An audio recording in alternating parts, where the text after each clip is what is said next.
Hello दोस्तों, हमारे YouTube channel में आप सभी का स्वागत है। तो इस वीडियो में हम केपीआई ग्रीन एनर्जी स्टॉक के ऊपर डिस्कशन करने वाले हैं। काफी सारे इंपॉर्टेंट टॉपिक्स को कवर करेंगे।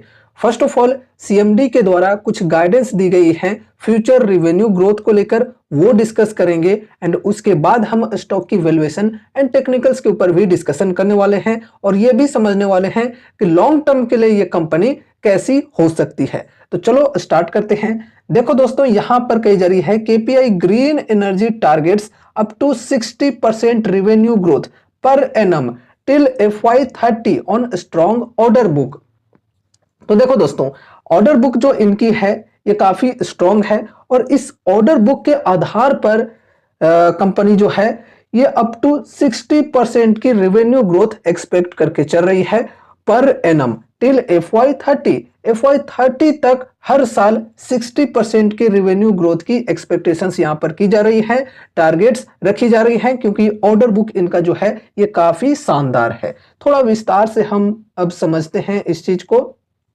तो देखो दोस्तों, यहां पर कही जा रही है KPI green energy limited aims to clock an annual revenue growth of up to 60% till FY2030 on the back of a strong order book, according to Farooq Patel, chairman and managing director यानी कि सीएमडी ऑफ केपी ग्रुप। तो KP group के CMD के द्वारा ये चीजें कही गई है कि केपीआई ग्रीन एनर्जी जो है ये एम करके चल रही है फाइनेंशियल ईयर 2030 तक जो रेवेन्यू ग्रोथ है ये पर एनम 60% की रहने वाली है, क्योंकि ऑर्डर बुक जो इनका है ये काफी स्ट्रॉन्ग है। ठीक है, आगे यहां पर कही जा रही है revenue wise we are growing about 50 to 60% every year which will continue with new orders, Patel told NDTV profit.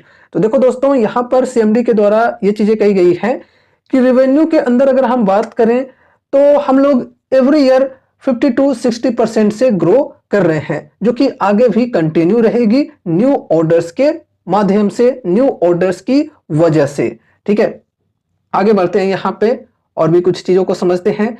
यहां पर देखो कही जा रही है the company recently secured a 300 megawatt solar project from the state owned Coal India Limited. The order, which is the largest ever for the company from a central government entity, is scheduled to be executed on an engineering procurement and construction यानी कि EPC basis in Gujarat Khavda. देखो दोस्तों, इस news को हमने discuss भी किया था कुछ समय पहले, जब कंपनी को ऑर्डर ये रिसीव हुई थी कोल इंडिया के द्वारा। काफी बड़ी साइज की ऑर्डर रिसीव हुई है, 300 मेगावाट सोलर पावर प्रोजेक्ट के लिए कंपनी को ऑर्डर मिली है कोल इंडिया के द्वारा, जो कि कंपनी के लिए लार्जेस्ट ऑर्डर है, अब तक की सबसे बड़ी ऑर्डर मिली है।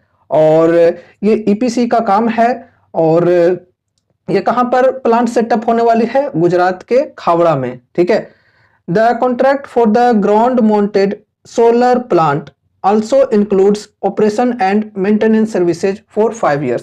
ठीक है, तो ground mounted solar power plant के लिए यहां पर काम मिली है, कॉन्ट्रैक्ट मिली है, और ये प्लांट सेटअप हो जाने के बाद कंपनी जो है उसके अंदर 5 years के लिए ऑपरेशन एंड मेंटेनेंस की भी सर्विसेज देगी। ठीक है, यहां पर देखो आगे उसी चीज से रिलेटेड कही जा रही है this order will create a revenue of RS 1311 crore for KPI in the next year, Patel said. देखो दोस्तों, ये जो ऑर्डर मिली है कंपनी को कोल इंडिया के द्वारा, सिर्फ इसकी अगर हम बात करें तो इसके माध्यम से रेवेन्यू के अंदर कंट्रीब्यूशन होने वाली है 1311 करोड़ की नेक्स्ट ईयर में। ठीक है, बहुत ही अच्छी बात है, काफी बेहतरीन कंट्रीब्यूशन मिलेगी इस बड़े ऑर्डर के माध्यम से। तो ओवरऑल यहां पर अगर हम गाइडेंस की बात करें तो काफी अच्छी गाइडेंस दी गई है, काफी अच्छी रेवेन्यू ग्रोथ की एक्सपेक्टेशंस की गई है सीएमडी के द्वारा। एंड अगर हम इनके ऑर्डर बुक की बात करें तो ऑर्डर बुक इनका बहुत ही शानदार है और इस वजह से आगे चलकर रेवेन्यू के अंदर बेहतरीन ग्रोथ हमें देखने को मिल सकती है। पहले जिस प्रकार से 50 से 60% की ग्रोथ हमें देखने को मिली है, उसी प्रकार से आगे भी ग्रोथ की एक्सपेक्टेशंस की जा रही है, टारगेट रखी जा रही है। ठीक है, अब चलो यहां पर हम वैल्यूएशन को थोड़ा समझते हैं। देखो, मार्केट कैप जो है ये 10,405 करोड़ की है फिलहाल। देखो यहाँ पर स्टॉक पी 44.9 की, इंडस्ट्री पी भी 44.9 की है, तो इंडस्ट्री पी के इक्वल ही है स्टॉक की पी। फिर पीज रेशियो की बात करें तो 0.44 की है। देखो ओवरऑल यहाँ पर अगर हम वैल्यूएशन की बात करें तो भाई साहब वैल्यूएशन ठीक है यार, और अगर हम इनके पीयर्स के साथ कंपेयर करके चलें तो वैल्यूएशन जो है इसकी काफी बढ़िया देखने को मिल जाती है। लाइक वारी रिन्यूएबल्स को अगर हम कंपेयर करें तो वारी रिन्यूएबल्स की जो वैल्यूएशन है इसके कंपैरिजन में ज्यादा एक्सपेंसिव है, ठीक है। तो उस हिसाब से देखा जाए तो वैल्यूएशन बढ़िया है, इंडस्ट्री पी के इक्वल ही है स्टॉक की पी, और पीज रेशियो जो है ये भी काफी कम है, 0.44 की है। तो वैल्यूएशन की ओवरऑल यहाँ पर हम बात करें तो बढ़िया है, ठीक है। बाकी इधर फंडामेंटल रेशियोज की बात करें तो ठीक है। सेल्स ग्रोथ, प्रॉफिट ग्रोथ के परसेंटेज की बात करें तो देख सकते हो भाई साहब बहुत ही जबरदस्त ग्रोथ रही है पास्ट में। Compounded sales growth double and triple digits के साथ में, फिर कंपाउंडेड प्रॉफिट ग्रोथ भी उसी प्रकार से है और बढ़िया परसेंटेज में है, ठीक है। एंड उसके बाद स्टॉक प्राइस सीएजीआर की बात करें तो ये भी बहुत ही शानदार देखने को मिली है पास्ट में। रिटर्न ऑन इक्विटी ये भी बढ़िया है, ठीक है। एंड यहां पर हम शेयर होल्डिंग पैटर्न की अगर बात करें तो यहां पर देखो प्रमोटर्स के द्वारा कुछ स्टेक ट्रिम हुए हैं सितंबर के क्वार्टर में। यहां पर देखो 53.09% से होल्डिंग इनकी घटकर 48.77% की हो गई है। लेकिन अच्छी बात यह है कि प्रमोटर्स ने बेचा है और यहां पर एफआईआईज एंड डीआईज ने खरीदा है, ठीक है। एफआईआईज की होल्डिंग जो है ये 6.05 से बढ़कर 9.95% की हो चुकी है, और डीआईएच की होल्डिंग 0.33% से बढ़कर 1.5% की हो चुकी है। एंड साथ ही साथ अगर हम पब्लिक की बात करें तो पब्लिक के द्वारा भी सेलिंग हुई है कुछ 40.51% से घटकर 39.8% पर इनकी होल्डिंग हो चुकी है। तो यहां पर बेचने वाले कौन कौन रहे हैं सितंबर के क्वार्टर में? Promoters and public. और खरीदने वाले कौन कौन है? FIIs and DIIs. तो इनकी होल्डिंग्स हमें ठीक ठाक देखने को मिल जा रही है और सितंबर के क्वार्टर में अच्छी खासी बाइंग हुई है इनके द्वारा। अब देखो दोस्तों शेयर होल्डिंग पैटर्न के अंदर भी अगर हम कंपेयर करें वारी रिन्यूएबल्स के साथ तो भाई साहब वारी रिन्यूएबल्स के अंदर इंस्टीट्यूशंस को कुछ खास इंटरेस्ट नहीं है। एफआईआईज के जो होल्डिंग्स है यहाँ पे ये 1% से भी कम है, डीआईएच का तो कुछ है ही नहीं।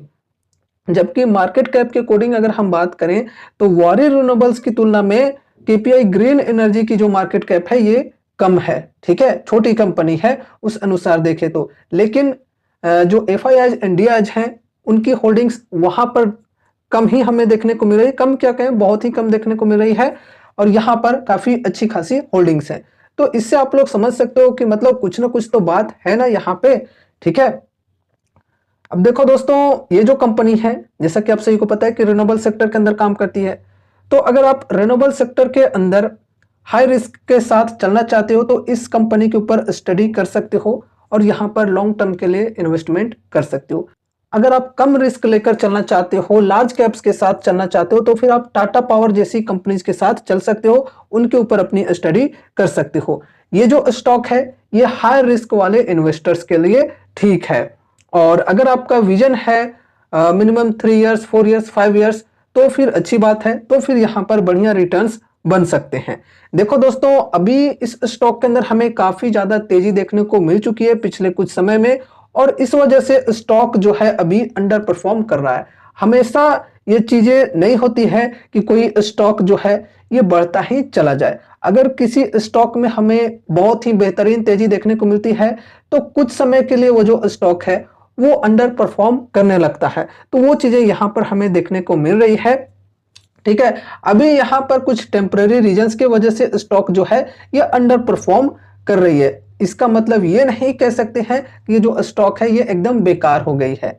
अब यहां पर देखो डिस्काउंट्स कैसे मिल रहे हैं, तो 52 वीक हाई के लेवल से करंट प्राइस तक की बात करें तो तकरीबन 29-30% की डिस्काउंट्स यहां पर मिल रही है। लेकिन देखो सपोर्ट एंड रेजिस्टेंस के बीच में प्राइस, तो थोड़ा सा वेट करके चल सकते हो। यहां पर सपोर्ट पर बाइंग करने के लिए डिस्काउंट भी बढ़िया मिल जाएगा और सपोर्ट पर भी स्टॉक मिल जाएगा, ठीक है। अगर कोई यहां पर पहले बाइंग करने से चूक गए हो तो मैं कह रहा हूं, ठीक है, यहां पर जब प्राइस हुआ करती थी उस वक्त भी हमने डिस्कस किया था, ठीक है। यहां पर जब तकरीबन 40% की डिस्काउंट मिल रही थी, ये जो सपोर्ट की लेवल है 720 और 747 की, तो ये सपोर्ट पर अगर आप बाइंग करना चाहते हो तो थोड़ा सा वेट करके चल सकते हो। बाकी सिर्फ अगर आप डिस्काउंट्स को देखकर बाइंग करने को इच्छुक हो तो डिस्काउंट्स बढ़िया मिल रही है। फर्स्ट एसआईपी अगर आप करना चाहो तो कर सकते हो, और टेक्निकल्स के अनुसार अगर आपको करना है तो थोड़ा सा वेट करके चल सकते हो, सपोर्ट पर आने के बाद खरीद सकते हो, ठीक है। और एक चीज और कि आपको चाहे कितना भी भरोसा क्यों ना हो जाए इस स्टॉक के ऊपर, ऐसा बिल्कुल भी नहीं करना है कि आपने अपनी पूरी जमा पूंजी इस स्टॉक के अंदर लगा दी है। तो इस गलती को करने से बचना है, सोच समझकर लिमिटेड वेटेज के साथ ही चलना है। ऐसा ना हो कि अपने पोर्टफोलियो का एक बहुत ही बड़ा वेटेज इस एक स्टॉक के अंदर दे दिया, तो इस गलती को करने से बचना है। और अभी जो प्राइस है यहाँ पर एसआईपीज करने के लिए ठीक है, या फिर ये सपोर्ट के लेवल्स पर अगर हम बात करें तो एसआईपीज करने के लिए ठीक है, ना कि बल्क में बाइंग के लिए। यहाँ पर फर्स्ट एसआईपी करके चलेंगे, और फिर अगर गिरावटें कंटिन्यू रहती है तो हर 5 से 10% की डिप पर एड ऑन करके भी चल सकते हैं, एसआईपीज को कंटिन्यू करके चल सकते हैं। लेकिन हाँ, जैसा कि हमने पहले बोला कि सोच समझकर लिमिटेड वेटेज के साथ ही चलना है, जरूरत से ज्यादा पैसे लगाने से बचना है। बाकी दोस्तों देखो, यहाँ पर हमने जो भी चीजों को डिस्कस किया है वो सिर्फ और सिर्फ एजुकेशनल पर्पज से किया है। तो इस वीडियो को देखने के बाद अगर आपको कुछ भी इंटरेस्ट लगता है तो फिर आपको अपने तरफ से भी कुछ स्टडी एंड एनालिसिस करनी है। और अगर आपके फाइनेंशियल एडवाइजर्स हैं तो उनसे एक बार कंसल्ट जरूर से करना है कोई भी डिसीजंस लेने से पहले। तो ये रही हमारी आज की वीडियो। उम्मीद है कि इस वीडियो के माध्यम से आपको कुछ यूजफुल इन्फॉर्मेशन मिले होंगे। तो वीडियो को लाइक करके चैनल को सब्सक्राइब कर देना, और मिलते हैं अगले नए वीडियोज के साथ। तब तक के लिए बाय बाय।